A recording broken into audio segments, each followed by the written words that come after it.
Welcome to another edition of the Jersey Oddcast with Joseph F. Bernardo, Gabriel J. Donio, and me, Gina Rullo. Hey, fellas. How's the time change been treating you? It's been a couple days. Not a fan. Absolutely not a fan. My body does not want to, does not know how to adjust. And it normally takes me, let's see, I think we're putting the clocks back in November, which is 8 months away. It normally takes me about 7 months to get adjusted. And then I've got to readjust. So yeah, not a fan. Do not endorse in the least bit. Ben Franklin really kind of missed the mark with this one. I love how we're blaming poor Ben. How about you, Gabe? Thank God he had that whole kite and key thing to make up for it. I guess for me, it's just like I'm asleep right now. I'm asleep doing this. It may be better because of it, but Should we warn our listeners then? Like, oh no, maybe. Gabe's going to I'm sleeping not through this sure. episode? I may not be awake. I will tell you, people who say it doesn't affect them are either lying or they're cyborgs. I don't know which it is, but they're not human beings because human beings are affected by it. Yeah. A lot. I don't know. For a good week into it, people really do seem like they're just slogging their way. And I am one of them. So bear with me today. Fair enough. Let's jump into some good news of the week. Marquez Meats has moved from 12th Street to 17 Egg Harbor Road, right at the corner of Orchard Street and Egg Harbor Road. It's in the old Central building, what we locally call that, and it's in the storefront portion. That's the butcher shop. In the bar restaurant area is another addition, I guess you will, of Marquez, a great Mexican restaurant. I feel like we're really lucky right now to have both those opportunities right in the downtown, fixing up a building. What do you guys think? The facade of that building, as I think from the early 1900s, and for the longest time was almost intact as it was in 1905. I mean, maybe a door here or a door there, something like that. But the windows and the brick and the cornice and everything about it, the storefront was 1905. I think 1905, early 1900s. Right. So to see a new modern use in a building that is still relatively almost completely preserved, we talked about things like the urgent care center and other things. This building is more original, even. It's a great thing. And Marquez is a great operator. I think he'll do a great job with it, as he did with his restaurant on Railroad Avenue and with 12th Street with the meats. Now it's just going to be the Railroad Avenue restaurant and this meat there. But I think he'll turn it around and that corner and really make it into something special like he did on Railroad Avenue. Yeah. I haven't had the opportunity to be inside since they had their opening, but I did drive by, and what they have done with the exterior, it looks gorgeous. Looks absolutely gorgeous. Everything looks much like the urgent care. There's definite respect for the history of the structure, but it looks nice and modern at the same time. And I think having both the restaurant and the Marquez Meats next to one another is going to really do wonders, having them consolidated in one location like that. So I wish them all the best. I love seeing it. It's really exciting stuff. In not so good news, Atlantic County concluded 2024 with 58 fatal crashes, a 10-year high. This also placed Atlantic County as number 2 in the entire state for fatal collision. In a press release, Hammonton Police Chief Kevin Friel, who is also the president of the Atlantic County Chiefs Association, said, "The loss of life on our roadways is devastating, and every fatal crash leaves a lasting impact on the families and loved ones left behind. These are not just statistics, they are parents, children, and friends who should have made it home safely. We must all work together to prevent these tragedies." To that end, police agencies across Atlantic County have formed a dedicated task force to conduct enhanced enforcement operations above and beyond existing traffic safety programs. This initiative is being conducted with the support of the Division of Highway Traffic Safety Atlantic Cape May region and will focus on targeting high-risk areas for violations such as speeding, impaired driving, and pedestrian safety infractions. Traffic data continues to show that most crashes are caused by preventable behaviors such as speeding, impaired driving, and distracted driving. Pedestrian fatalities, which many of which occur in areas not safe for pedestrian crossing. Data reviewed of fatal crashes from 2013 through 2023 by the prosecutor's office with the analytical assistance of the New Jersey State Police revealed that June, July, and August were peak months for DWI fatal collisions. So I guess we'll see what happens that comes out of this joint task force. I'm curious to see what changes are getting made, and I'm really surprised that we were second in the state, Atlantic County, for having the most fatal collisions. What do you guys think? I'm not overly surprised, especially during the summer months when you consider the influx of people into our region of June, July, and August were the peak periods. We have an awful lot of people coming into Atlantic County during those months. And I don't drive outside of town nearly as much as I used to, but when I do, driving on a major road, either the Pikes, the Expressway, and so forth, it's harrowing. People drive with abandon, even within town borders. And I'm glad to hear that they are starting to work on new initiatives, but it's been frightening driving recently. In my opinion, if you look at it, distracted driving, drunk driving, speeding, yes, we want to have enforcement, and that's important. But it starts with let's not do it. I think at some point, when you get behind the wheel of a vehicle, don't be impaired. When you get behind the wheel of a vehicle, don't text and don't speed. That's, I think, where this also has to really start. And that would eliminate a lot of those fatalities because I think people would be driving at a normal rate of speed and not being distracted or impaired in any way. Yes, we can do a lot of enforcement, and it's important. It's very important. But it's also important for the drivers to do their part and not engage in risky behavior behind the wheel. Yeah. Yeah. And in other news, I don't know how to segue because this was very sad, fatalities, but we're going to talk about something happy. It's the Hammonton Happy Hour, which is being held this month at Iliano's restaurant. This is a networking opportunity for business professionals.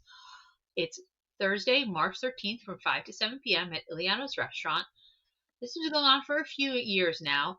They always get a good group of people together. And having been in a business networking group before, I love seeing this happen because you get to meet new people, make new connections, and even though it may not result in a positive for your business immediately, there's always that opportunity later down the line where you're like, oh yeah, I met someone 2 months ago or 6 months ago. So kudos to them for the Hammonton Happy Hour. And plus it's at Ileana, so that makes it fun.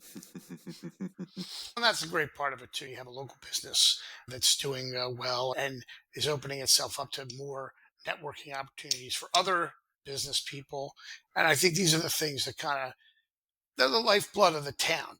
Yeah. Anytime you hold an event, I don't care if it's a civic club or a church event, church group, or a group like this in a restaurant, you're creating a sense of life for the town, particularly in the evening. And we're always looking to elongate the day, right? So the networking part is great, but it's also great. You drive by Eliano's, you see a full parking lot, and that's another part of the community, especially after 5 o'clock. So I wish them a lot of luck with that too, because I think it's great all the way around for the business and the business owners. Joe, I was waiting to see if you had anything to say about the Hammonton Happy Hour. I didn't want to talk over you. No, I work in death care, and while I think the Hammonton Happy Hour itself is a wonderful opportunity for businesses and business owners, I often feel weird attending such events because, yeah, oh, what do you do? I run a cemetery, like, and then invariably, oh, people are dying to get in there. You're referencing Gabe's lame joke for last week. I am referencing his dad joke. I make no judgments about his joke, just that is usually the response. And then it's often a conversation killer. Oh, I'm an actuary. Oh, I'm a lawyer. I run my own yarn business. I run a cemetery. Okay, good talk. Yeah. So I think it's time for a quick sponsor break. Gabe, can you tell us a little bit about Hammonton Family Eye Care? I sure can, Gina. Of course, you know I feel how I feel about Hammonton Family Eye Care. I go there. I love seeing everyone there, Helen and Donna and of course Marie and everybody at Hammonton Family Eye Care. And you should see Hammonton Family Eye Care too. Every listener should, for routine and medical eye care for all ages, from glasses to contacts to eye exams and more. Visit Hammonton Family Eye Care at Peachtree Plaza, 80 South Whitehorse Pike in Hammonton. Call 609-567-7479 or go to HammontonFamilyEyeCare.com. If you need new glasses, it's the place to go. Hammonton Family Eye Care. I think we're entering what I always like to call and have for probably almost 30 years Hammonton Awards season. It's the, ooh, we're going to get all gussied up and wear fancy clothes kind of season for us. One of the events that's coming up is April 12th is the St. Joseph Academy Rising event. This is their premier fundraiser. It's April 12th at Tavistock Country Club. There is great food, entertainment, a raffle. So it's a wonderful fundraiser. And normally they honor somebody, and this year they decided to honor, I would say, more of a group atmosphere, if you will. They're honoring the Mount Carmel Society because this is the 150th anniversary of the Feast of Our Lady of Mount Carmel locally. And Gabe, you and I have been to this event, and Joe, you've been to this in different forms throughout the years with In St. different Joe. forms, yes. Yeah. Yeah, What do you think about award season? It's a nice event. And it does, like you say, Gina, the different awards. Hammonton always likes to celebrate its favorite people, and the award winning is always a lot of fun to be there. The Rising is more of a celebration of an institution, both as St. Joe Academy and the people that they're honoring. In this case, yes, the Our Lady of Mount Carmel Society, and as they move toward the 150th anniversary, 150th, Mount Carmel, Feast of Our Lady of Mount Carmel on the 16th of July in that week. I think it's appropriate. I think it's a perfect thing, good meshing of the two local institutions. And I think that we've been to this event. It's a very nice event attended by people who are extremely loyal Yes. to St. Joe. And many of them go back to the days of St. Joseph High School, but they are still connected to it. And then now there are people who are St. Joe Academy people. And then, of course, the Our Lady Mount Carmel Society, I'm sure, will bring a big contingent as well to the event. I would imagine. And for anybody from the Mount Carmel Society who hasn't attended this in the past, I think they're in for a treat. Because I know the ones that I have been to, people, it's any occasion to dress up, I'm all about that. I prefer Joe black loves a tie. tuxedo. Yeah, I prefer black tie. So when I have been to these, it's been a little bit of a letdown because if I go in a black tie, someone is going to expect me to take their drink order, unfortunately. But you go in a nice jacket, nice tie, everybody there is dressed up, everybody's having a good time. The food is great. It's just a wonderful celebration of St. Joe and its history and whoever they're honoring. And in this case, I think the members of the Mount Carmel Society are going to really enjoy themselves at it. And the Mount Carmel Society had some good news according to the church this week, or at least the church announced it, right, Joe? Yes, actually, several months ago, the parish had started a petition for the canonical coronation by a papal decree of the statue of Our Lady of Mount Carmel. And Father Rivera announced on Saturday, I guess it was March 8th, at the Our Lady of Mount Carmel 150th anniversary celebration, and then informed the parish during Mass the following Sunday that the diocese had contacted him and said to pull the petition because the Vatican the Pope had approved the canonical coronation. It's also known as a pontifical coronation. It's, according to the church's website, it's a coronation of the venerated Marian image in the name and by authority of Pope Francis. And in Hammonton's case, because the statue that we already have has a crown on the head of Mary, this would be placed on the head of the baby Jesus. I don't know that there is necessarily a time frame of when the official coronation ceremony is going to take place, but I have to imagine that it would be no later than July 16th, given that this is quite a big year for the parish and for the Our Lady of Mount Carmel Society. Yeah, I am super excited for this. This is a big deal. I love this for the Mount Carmel Society guys that they had this achievement. And I was excited to hear that Father David Rivera announced this. Good news already. What are we, 4 months out from the event? It's very exciting. Yeah, and what's nice, it's, I think, a rare honor.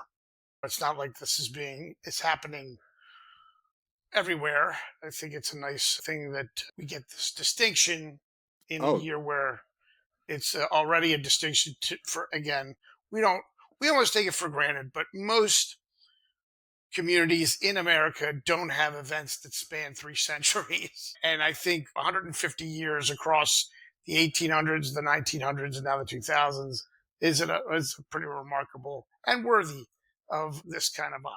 So yeah, and this congratulations to everyone involved.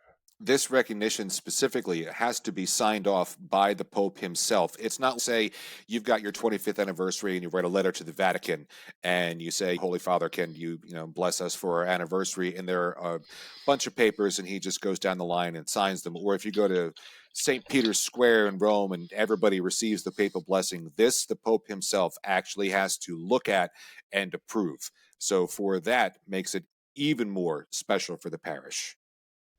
In other religious associated news, St. Joseph's Day is quickly approaching. It'll be next week, Wednesday, March 19th. It's associated with St. Joseph cake, the sweets, also Zeppoli. And it's one of those things I'm always like, I know what it is, I know when it is, but I don't know why we eat the sweets. As our resident Joe, what do you know? I know that my mother, I believe, I know I've said in the past that my mother would take any occasion to bake a cake or make cookies or whatever. St. Joseph's Day wasn't really big in our house, but I do remember that there is a family recipe for St. Joseph's pants, which is a weird name, but I believe it's some type of cookie. And my mother would make them in March. Now, it's my sister's birthday, so that always took precedence over any other religious celebration, And rightly so. or woe betide the entire household.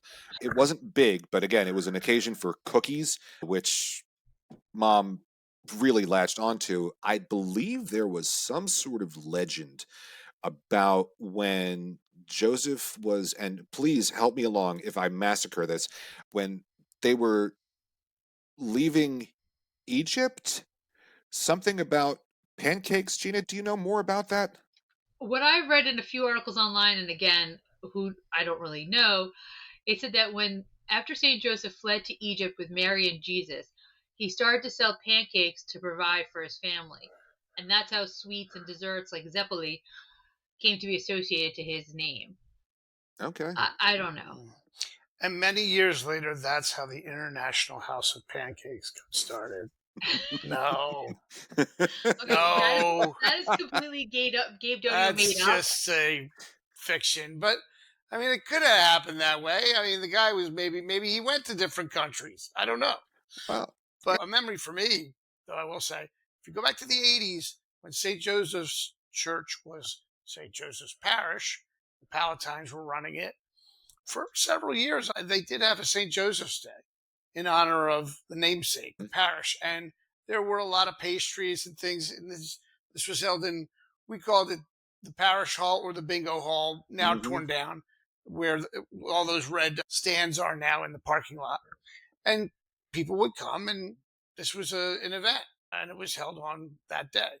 So that was part of the church, at least for St. Joseph's Parish. That was part of their march. They would always do it every March. I love it, and I just like it's one more thing that we get to put on our calendar of fun things to do. So if you want to celebrate St. Joseph's Day locally, obviously feel free to go to mass, do something religious end, or you can stop by someplace like Menino's and get some St. Joseph cakes on Wednesday, March 19th. And you'll have a nice, sweet day. Speaking of things that are on our calendar, I think it's time that we talk a little bit about our new sponsor and their new. Yeah, I'm proud to say that the Jersey Oddcast family of sponsors has grown by another.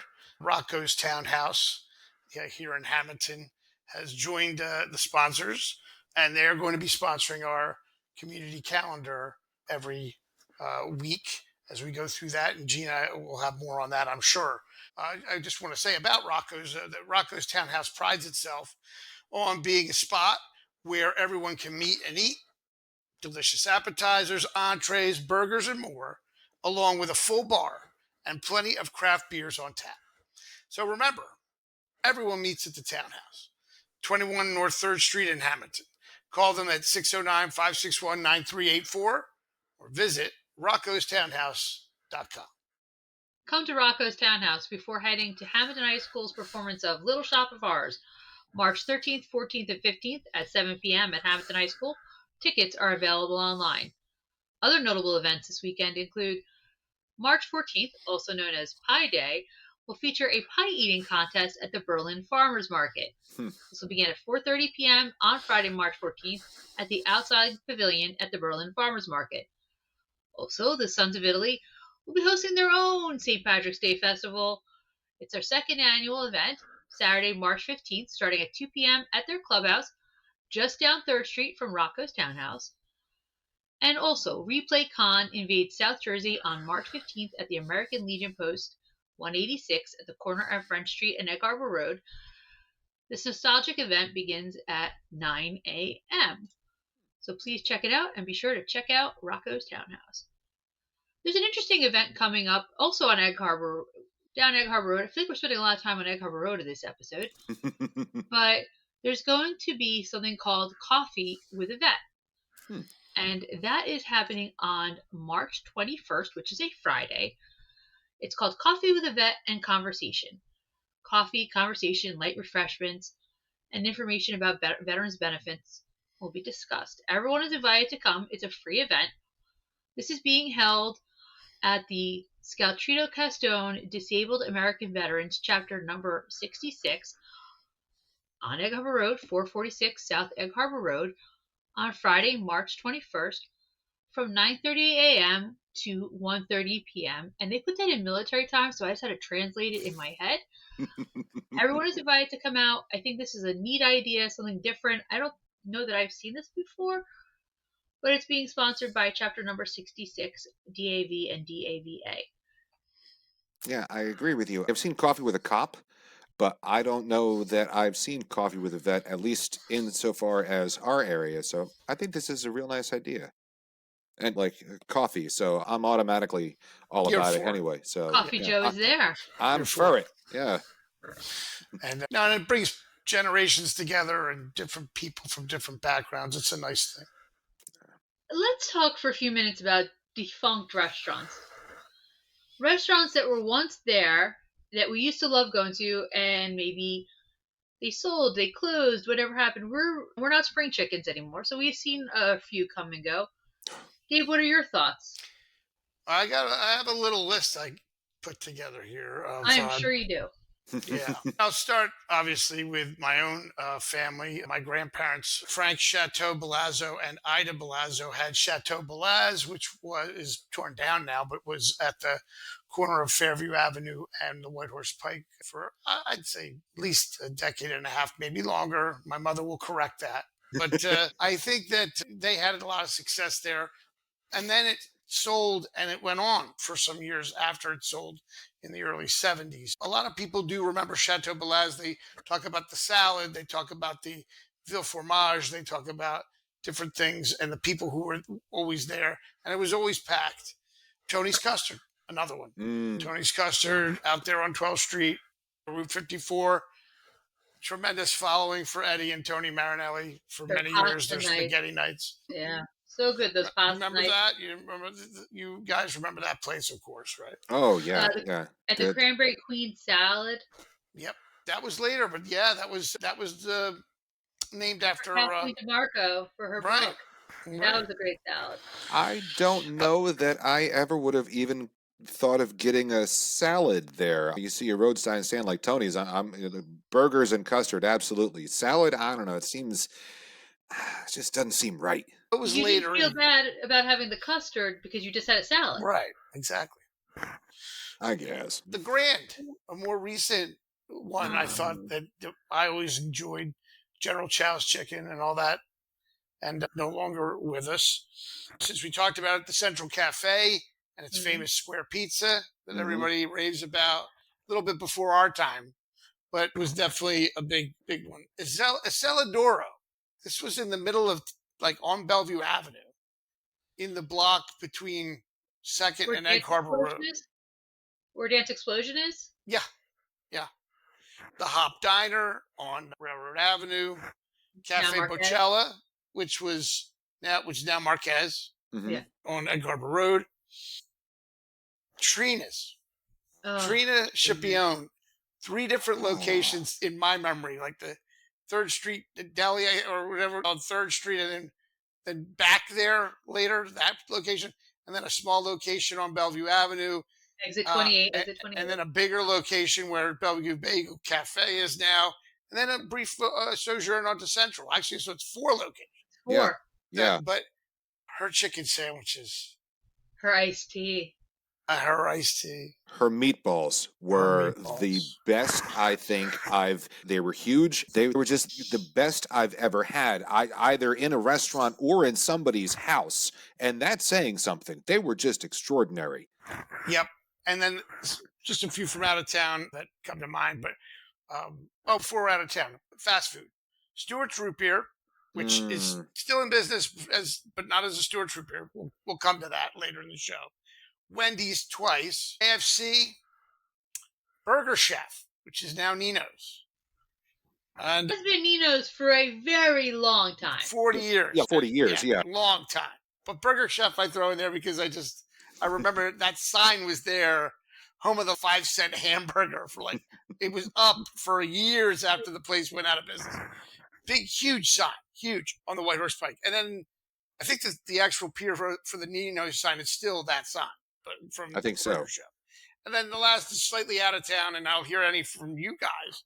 Believe it or not, the Heart of Elm, which was on the White Horse Pike. Pinecrest, which was on the Black Horse Pike in Folsom. Pinecrest home fries. And then the last one is the late lamented from our first show, DNS Subs. Boy, we still miss you, Daryl. I can't get a pizza steak at DNS Subs, and it's still very upsetting. But these are just some nostalgic look backs. Do you guys have any? I have a couple. Fireside, that was we started in journalism. That was down the White Horse Pike. We would go there for lunch. That was such good steaks there. Oh, yeah. It was before my time, but I will say Hammerheads because Gabe and his brothers always talk about Hammerheads. And what do we say, Gabe? We always say they would put down. It was very formal, and they would put down between the courses sorbet, and they would say sorbet to cleanse the palate. That family, the Cabela's, had that Hammerheads, and it was really, I think, ahead of its time. I thought for Hammonton, this would have been the 80s, but I always liked it. And I will also say that we forgot, or you forgot in your list, Baskin Robbins, if we want to talk about fast food, because when we started out in 97, the Dunkin' Donuts was a Dunkin' Donuts / Baskin Robbins. That's correct. Yes, it was. Yes, it got torn down. Yeah, it was what do you have to add, Joe? It was one of the few places that you could go and get a donut and ice cream at 2:00 in the morning, and nobody would even bat an eye. It was glorious. I have a couple. One of them, we didn't mention Ponderosa. Great. Yeah. It's a great one. Oh, and the salad bar became such the feature that I honestly think that's why it went out of business, because it was a salad bar in name only. Yes, there was like lettuce, but you could get anything that you wanted from the salad bar, and you'd go, and then you'd go to the dessert bar, and you'd gorge. And that's now Brand Jewelers, correct? That is now the home of Brand Jewelers. Yes. So it's been a minute since there's been a Ponderosa in town. We had a Ponderosa where I lived growing up as a teen in upstate New York. And we used to make a drink called the Graveyard, I think it was called, where you get a little bit of all the sodas, and that's what you called it. You got to make your own fountain sodas, and it was called a Graveyard. It was disgusting, and I didn't like it. Yeah. Well, as a kid, what I remember, because we were kids when the Ponderosa was open in Hammonton, was all the bows and the whipped cream on them and a cherry, and they were just lined up, and you'd be like, I don't even want to eat. I just want a Jell-O. pudding. Lamberti's. Yeah, Rough. Oh, that didn't Lamberti's. have an unfortunate end. Yeah. Yeah, Pretty early into our journalism they careers. they were only open, I think, 2, maybe 3 years. Things But happen. yeah, Now, things happen, but they had really good food. It was a nice atmosphere, and I liked. Was it the Motor Inn before that? it was the Motor Inn on the left, the little luncheonette, Yeah. you mean? And then it was, I forget what the right was called originally. Later it was called Buonamici, I think. Oh, yes. I think. And You're right. then it was Lamberti's, right? It was Lamberti's after that. Yeah. And I think Lamberti's took up the whole thing. And By that time, because the luncheonette went away.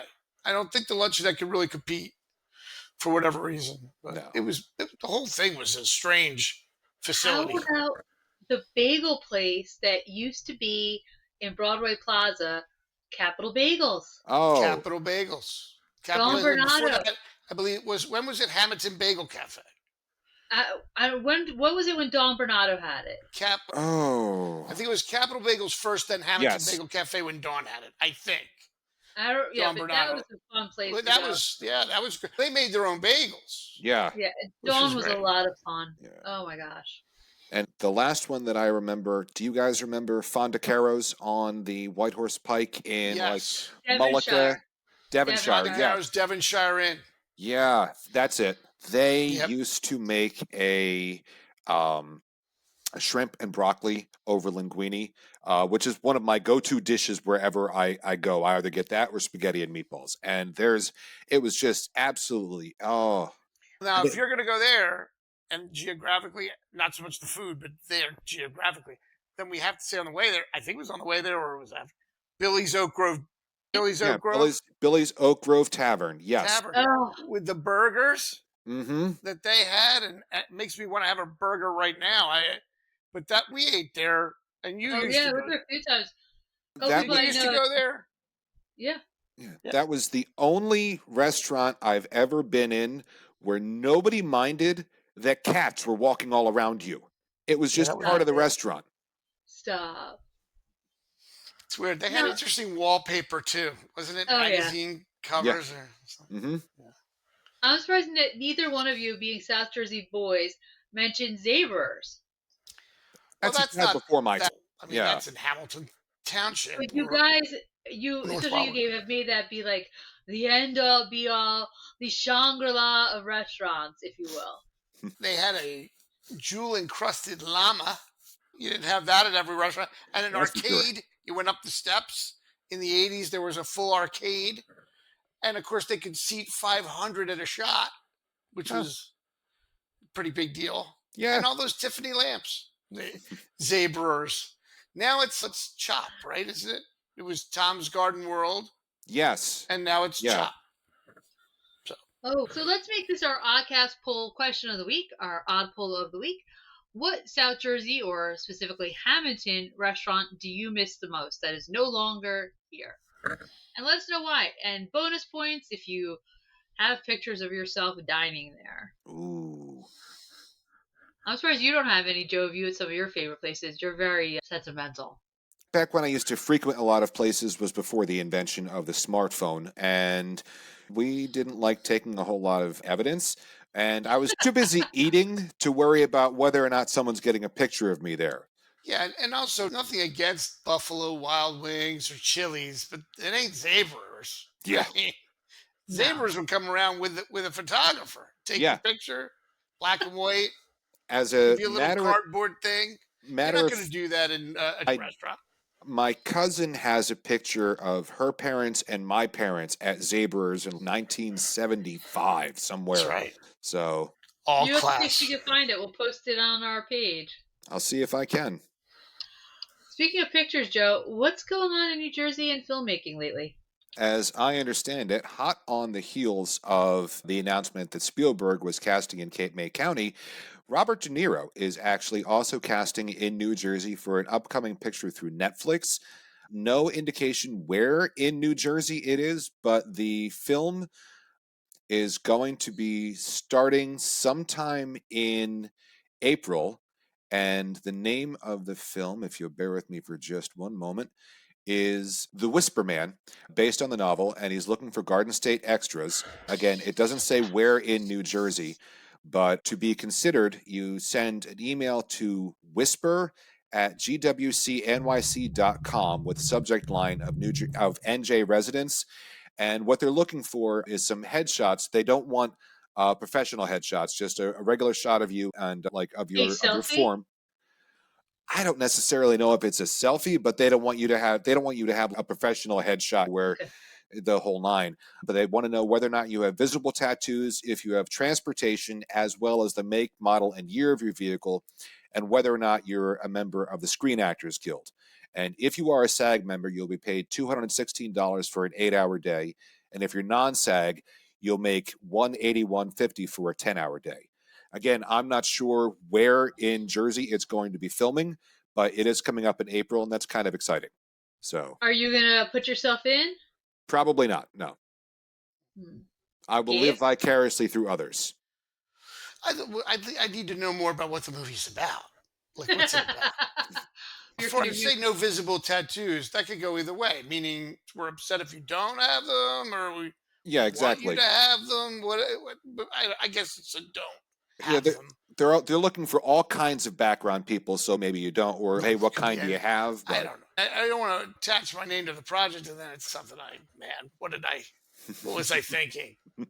But no, it sounds like a lot of fun for people. I know the people down in Cape May County have been having a blast with these films that are down there, and I've been very excited with the Bob Dylan film and different things. So it's been fun, and a lot of extras have come out. I happen to notice that the weather's been a little wild, but I saw my first definitive sign of spring. That I know for sure that the warmer weather is on its way. And what did J.G. Wilson, the great local writer editor, used to say? What was his line about spring? He was big on the crocuses. Yeah. If the crocuses started shooting out of the ground, it was definitely going to be in the paper, and he was going to remark on it in his column Between Ourselves. J.G. Wilson or Joe Wilson. What was your observation? Sophia's, the previously mentioned Stuart Troop here, is now Sophia's. They have their tent out, and it looks like they're getting ready to set up. And I know this is going to sound really weird, but they have the most amazing Greek salad. Their feta is so good. And you get that, and then you get a twist ice cream with some rainbow sprinkles or jimmies, whatever you want to call it, and you don't feel as bad. And I just can't wait. I feel like that is a sure sign of spring. Have you seen any other signs of spring? I have seen some crocuses popping out of the ground, that's for sure. Yeah. I have seen more birds start to appear. So Not as exciting. not nearly as exciting as Sophia's opening. I'll grant you that. You and I were in one of those big box stores yesterday, and all the spring and summer wear is meaning clothing. They're already pushing, which I guess makes sense because it's March. Yeah. But it is a little weird when you're in a heavy coat because it was cold, and you're like, oh, this all short sleeves. So that's a sign. They've been doing that for a while. I saw a pool shock on the shelves in January, and no one is, hopefully, unless they have an indoor one, no one's shocking their outdoor pool for a few months. But that's a definite sign that spring is coming when the stores start to stock up. Almost said spock up, which would have made no sense. No. When they start to stock up. Would have made sense for you. Would have made sense for me when they start to stock up on spring items and apparel. Sure. In odd news, did you guys know that New Jersey is considered a global leader in the manufacturing of glitter? Really? Really? There are a couple places in the state where it's made. It is very, very top secret, almost CIA level, according to a couple of reports that I've read. And they're very hard to interview, but New Jersey is known for making glitter. Which I would not think, because I feel glitter is joyful and happy. And I don't know that people always associate those two words with New Jerseyans. It makes sense because isn't Pennsylvania the #1 maker of Elmer's glue? I'm kidding. Again, I don't. Man, I thought you were so serious. I'm like, no, really? I'm just making that up. It just made sense to me. Okay, please do not see Gabe Donio anymore as a reliable source of actual fact. I will footnote when it's real and when it's not. Well, Don't worry. You just you put your trust in us. he We're gonna did have a warn. little fun. You tell me we're the glitter capital of the I did not world or the United States. we are a major manufacturer for glitter in the world. I did not know this. Yeah, No. we It's produce a news to lot me. of glitter. And That is odd news. I'm going to give Gabe a pass on this because he did warn us at the top that he was asleep. I'm just guessing this is sleep talking, some manner of somnambulism, and Might that he can even string together a coherent thought, I might think, is be. impressive. You both laughed though. I noted. I noticed that. We can go back to Time. the roll back to the recording. If it's no good, why are you laughing? So, Joe, what will Mother Nature be giving us this week in terms of weather? As far as I know, we're not getting any snow, but That's good. since you've asked, it is time for the Oddcast Forecast, according to the app on my smartphone and sponsored by Ben Castone Landscaping. Call Ben Castone for all your landscaping needs at 609 561 3452. They're here to keep your yard looking great no matter what the season. And like I said, no snow. The first signs of spring seem to be a nice harbinger for what is to come. On Wednesday, we are looking at a high of 57 with a low of 39, partly cloudy throughout the day. On Thursday, it's going to be 55 with a low of 41.